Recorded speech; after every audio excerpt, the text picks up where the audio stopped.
ಇಲ್ಲಿ ಒಂದು ಅರ್ಧ ಕೆಜಿ ಅಷ್ಟು ಶೇಂಗಾ ತಗೊಂಡಿನ್ರಿ. ಶೇಂಗಾನ ಚಲೋ ತೆಂಗ್ ಹುರಿದು ಸಿಪ್ಪಿ ತೆಗೆದು ಇಟ್ಕೊಂಡಿನಿ. ಮಿಕ್ಸಿ ಜಾರ್ಗೆ 1 ಕಪ್ ಅಷ್ಟು ಶೇಂಗಾ ಮತ್ತು ಒಂದು 3/4 ಕಪ್ ಅಷ್ಟು ಬೆಲ್ಲ ಹಾಕಕತ್ತೀನ್ರಿ. ಮಿಕ್ಸರ್ನ ಹಿಂಗ ಉಲ್ಟಾ ರನ್ ಮಾಡಬೇಕು. ಒಂದು 5 ಸೆಕೆಂಡ್ ಬಿಟ್ಟು ರನ್ ಮಾಡ್ರಿ. ನಡ್ಬರ್ಕ ಹಿಂಗ ಮ್ಯಾಲ ಕೆಳಗೆ ಚಲೋ ತೆಂಗ್ ಮಿಕ್ಸ್ ಮಾಡಿ ಮತ್ತು ಮಿಕ್ಸರ್ನ ಉಲ್ಟಾ ರನ್ ಮಾಡ್ರಿ. ಕಂಟಿನ್ಯೂಸ್ ರನ್ ಮಾಡಕ್ಕೆ ಹೋಗ್ಬೇಡ್ರಿ, ಶೇಂಗಾ ಪೇಸ್ಟ್ ಆಗ್ತೈತಿ.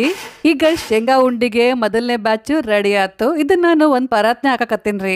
ಇದನ್ನ ಒಂದ್ಸಲ ಚಲೋ ತಂಗಿ ಮಿಕ್ಸ್ ಮಾಡಿ ಉಂಡಿ ಕಟ್ಟು ಹದ ಬಂದೈತಿಲ್ಲ ಅಂತೇಳಿ ಚೆಕ್ ಮಾಡಕತ್ತೀನಿ. ಹಂಗೇನ್ರಿ ಉಂಡಿ ಕಟ್ಟು ಹದ ಬಂದಿರ್ಲಿಲ್ಲಪ್ಪ ಅಂತಂದ್ರೆ ಮತ್ತೆ ಇದನ್ನ ಇನ್ನೊಂದು 5 ಸೆಕೆಂಡು ಮಿಕ್ಸಿ ಮಾಡ್ಕೋಬಹುದು. ಈಗ ಉಳಿದಿದ್ದು ಬೆಲ್ಲ ಮತ್ತು ಶೇಂಗಾನ ಹಂಗ ನಾನು ಮಿಕ್ಸಿ ಮಾಡ್ಕೊಳಕತ್ತೀನಿ ರೀ. ಇಲ್ಲಿ ಒಂದು ವಿಷಯ ಏನು ಲಕ್ಷ್ಯ ಇಡಬೇಕಪ್ಪ ಅಂತಂದ್ರೆ ಒಂದು ಬ್ಯಾಚ್ನಾಗ 1 ಕಪ್ ಇಲ್ಲ ಅಂದ್ರೆ 2 ಕಪ್ ಅಷ್ಟೇ ಹಾಕೋರಿ. ಅದಕ್ಕಿಂತ ಜಾಸ್ತಿ ಬೆಲ್ಲ ಶೇಂಗಾ ಹಾಕಕ್ಕೆ ಹೋಗ್ಬೇಡ್ರಿ, ಉಂಡಿ ಚಲೋ ಆಗೋದಿಲ್ಲ. ಜಾಸ್ತಿ ಹಾಕಿದ್ರೆ ಏನಾಗುತ್ತಂದ್ರೆ ಬೆಲ್ಲ ಮತ್ತು ಶೇಂಗಾ ಎರಡು ಚಲೋ ತಂಗಿ ಹೊಂದ್ಕೊಳ್ಳೋದಿಲ್ಲ. 1 ಕಪ್ಪು ಅಥವಾ 1 ಅಳತಿ ಶೇಂಗಾಕ್ಕೆ 3/4 ಕಪ್ ಅಷ್ಟು ಅಥವಾ 3/4 ಅಳತಿಯಷ್ಟು ಬೆಲ್ಲ ಕರೆಕ್ಟ್ ಆಗ್ತೈತಿ. ನೀವು ಸಿಹಿ ಜಾಸ್ತಿ ತಿಂತಿದ್ರಪ್ಪ ಅಂತಂದ್ರೆ ಇನ್ನೊಂದು ಸ್ವಲ್ಪ ಬೆಲ್ಲ ಹಾಕೋಬೋದು, ನಡಿತೈತಿ.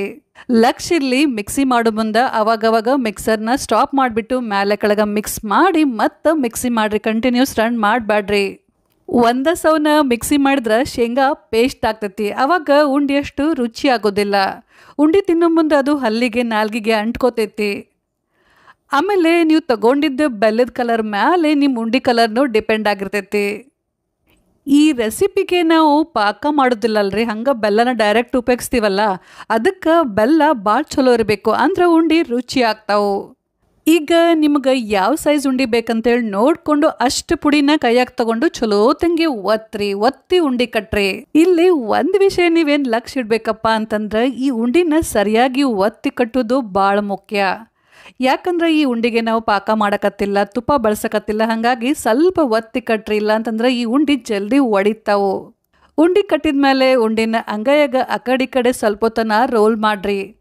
ಅವಾಗ ಉಂಡಿಗೊಂದು ಶೈನಿಂಗ್ ಲುಕ್ ಬರ್ತೈತಿ. ಉಂಡಿ ನೋಡಕ್ಕೆ ಭಾಳ ಚಂದ ಕಾಣಿಸ್ತಾವು. ಹಿಂಗ ಉಳ್ಕಿದ ಪುಡಿಲೇನು ಉಂಡಿ ಕಟ್ತೀನಿ. ಉಂಡಿ ಕಟ್ಟೋ ಮುಂದೆ ನಿಮ್ಗೇನ್ರಿ ಕೈಗೆ ಪುಡಿ ಅಂಟ್ಕೊಳಕತ್ತಿತ್ತಪ್ಪ ಅಂತಂದ್ರೆ ಕೈನ ಒಂದ್ಸಲ ಕ್ಲೀನ್ ಮಾಡ್ಕೊಂಡು ಆಮೇಲೆ ಉಂಡಿ ಕಟ್ರಿ. ಇಲ್ಲ ಅಂತಂದ್ರೆ ಸ್ವಲ್ಪ ಕೈಗೆ ತುಪ್ಪ ಹಚ್ಕೋರಿ. ಆಮೇಲೆ ನೀವು ತಗೊಂಡಿದ್ದು ಬೆಲ್ಲ ಮೆತ್ತಗಿರ್ಲಿಲ್ಲ, ಸ್ವಲ್ಪ ಡ್ರೈ ಇತ್ತಪ್ಪ ಅಂತಂದ್ರೆ ಉಂಡಿ ಕಟ್ಟಕ್ಕೆ ಹದ ಸರಿ ಬರೋದಿಲ್ಲ.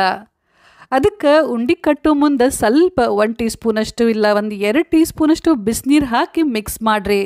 ಚಲೋ ತಂಗಿ ಒತ್ತಿ ನಾದಿ ಉಂಡಿ ಕಟ್ರಿ. ಅವಾಗ ಉಂಡಿ ಚಲೋ ಬರ್ತಾವು. ಈಗ ನೋಡ್ರಿ ಎಲ್ಲ ಉಂಡಿ ಕಟ್ಟಿದ್ಯಾ. ಹಬ್ಬಕ್ಕೆ ನಮ್ಮ ಶೇಂಗಾ ಉಂಡಿ ರೆಡಿ ಆದವು ನೋಡ್ರಿ.